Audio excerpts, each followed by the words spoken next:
next guest, of course, known as the legendary guitar player for The Who and making all kinds of money and getting a lot of awards for his Broadway production of Tommy. How about that, Tommy? Saw it? Great. Yeah. He has a brand new CD, ladies and gentlemen, right here. It's entitled Psycho Derelict. Ladies and gentlemen, please welcome back to the program rock and roll legend, Pete Townshend. Pete!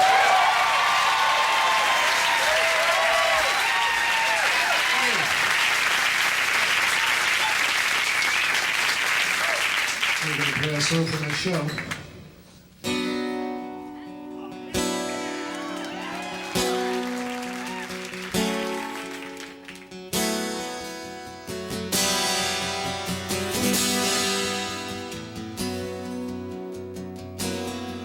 I don't know why I'm not playing a song from my new album. Do we care?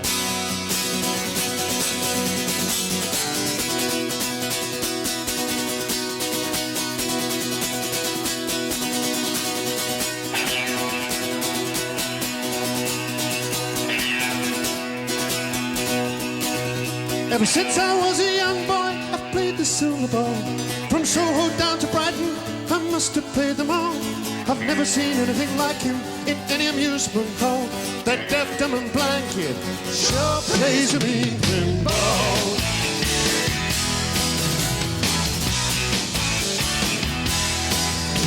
He stands like a statue, becomes part of the machine. Leaving all of them purse, always playing clean. He plays by intuition, the digit counters fall. That deaf, dumb and blind kid sure plays a mean pinball.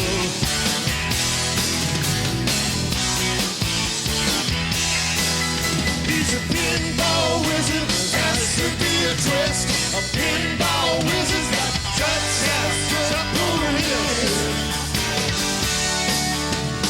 How do you think he does it, boy? I don't know. What makes him so good? He ain't got no distractions, can't hear no buzzes and bells. Don't see lights and flashing, plays by such a spell. Always gets a replay, never tilts at all. That deaf, dumb and blind kid sure plays a mean pinball.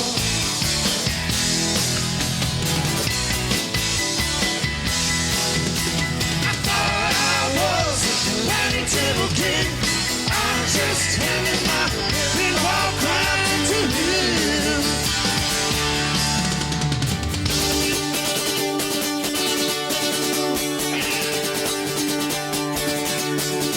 Even at my usual table, he can be my best. The Cyphers lead him in, he just does the rest. Got crazy flipper fingers, never seen him fall. That deaf, dumb and blind kid sure plays a mean pinball.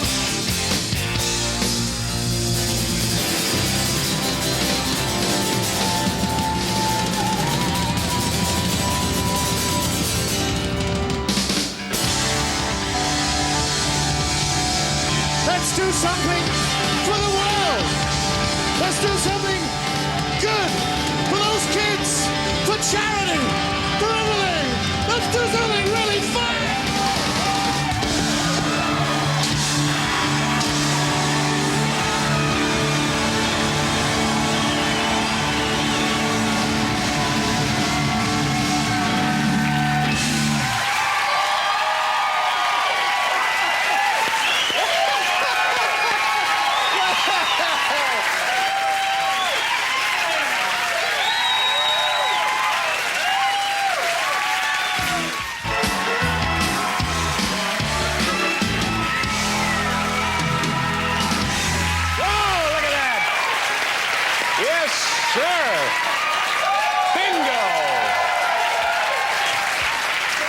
Mr. Townshend, that will be deducted from your fee tonight.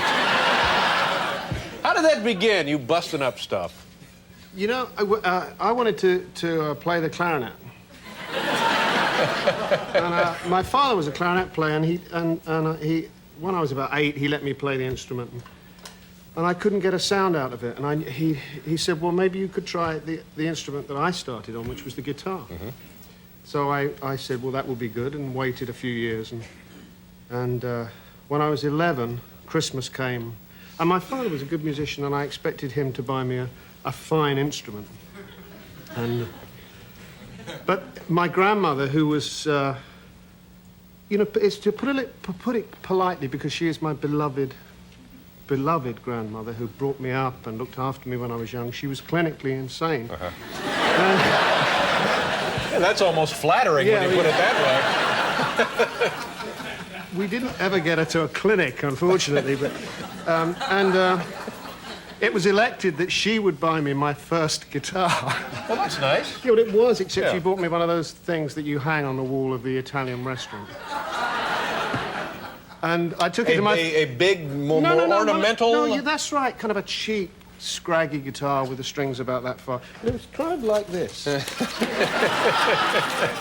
And we're going to sell this for charity. Yes. We will. It's worth more broken than it is in one. It's true. So Grandma gives you the old cheap Italian wall-hanging guitar. And eventually, my father kept saying, well, when you can get a tune out of this, I'll buy you a good one. So I thought the best thing to do was maybe to have an accident with the guitar.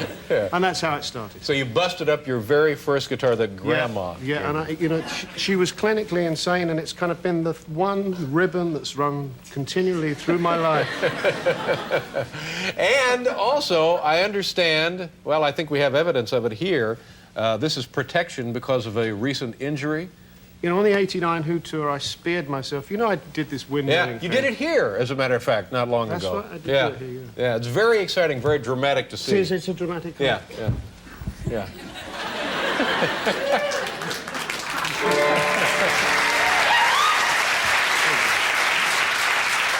And I was using a guitar that was actually created for Eric Clapton, and he has this thing, it's called a whammy bar.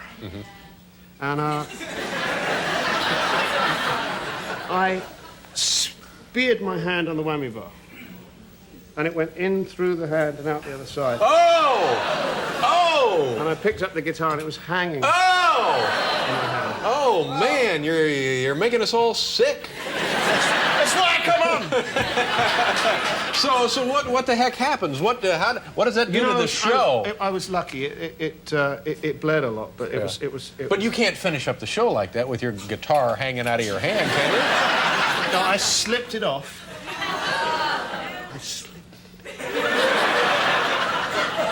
Bled a lot. Yeah. And luckily, I think the accident happened in Seattle. There was a brilliant hand surgeon there, and I was lucky not to hit anything, and he cleaned it up. You know, later on, I was supposed to go and be on Larry's show, but it's cancelled. President Clinton needs something. He needs television for something. And he's cancelled me. You would have never injured yourself had you stuck with the clarinet. No, that's right. Oh, my God. Oh, maybe. What am I saying? Maybe even much, much worse. We have to pause here for another commercial. We'll be right back with Pete Townshend.